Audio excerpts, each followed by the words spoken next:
Et si je vous disais que la dîme n'a rien à voir avec l'argent? Je sais que cela va à l'encontre de tous les enseignements sur la dîme que vous avez écoutés jusqu'à présent, mais restez avec moi et je vais tout vous expliquer. Aujourd'hui, nous entamons une série de vidéos, au terme desquelles nous allons comprendre ce qu'est la dîme, d'où vient-elle, ce qu'elle signifie réellement, et comment nous pouvons la pratiquer dans notre quotidien. Qu'est-ce que la dîme? La dîme, dans son sens étymologique, représente le dixième ou le 10% de quelque chose. La dîme en tant que telle peut donc s'appliquer à tout ce qui existe.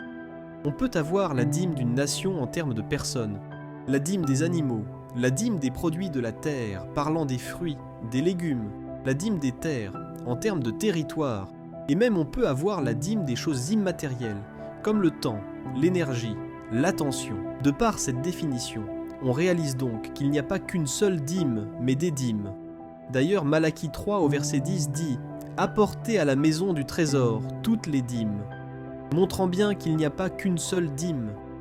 De nos jours, lorsqu'on parle de dîme, nous ne pensons qu'à la dîme de l'argent, tandis que dans le temps de l'Ancien Testament, on payait plusieurs dîmes. Par exemple, on payait la dîme du blé, de la menthe, du bétail. Maintenant, spirituellement parlant, la dîme se définit comme la part de Dieu qui lui est exclusivement réservée dans la création. Cette part de Dieu peut ne pas nécessairement correspondre à la dixième partie ou à 10%, car le nombre 10 de la dîme doit être vu comme un symbole et non comme une proportion exacte de ce qui est réservé à Dieu. Ainsi, dans tout ce qui existe, il y a une part de Dieu à laquelle personne ne peut, ou plutôt ne devrait toucher.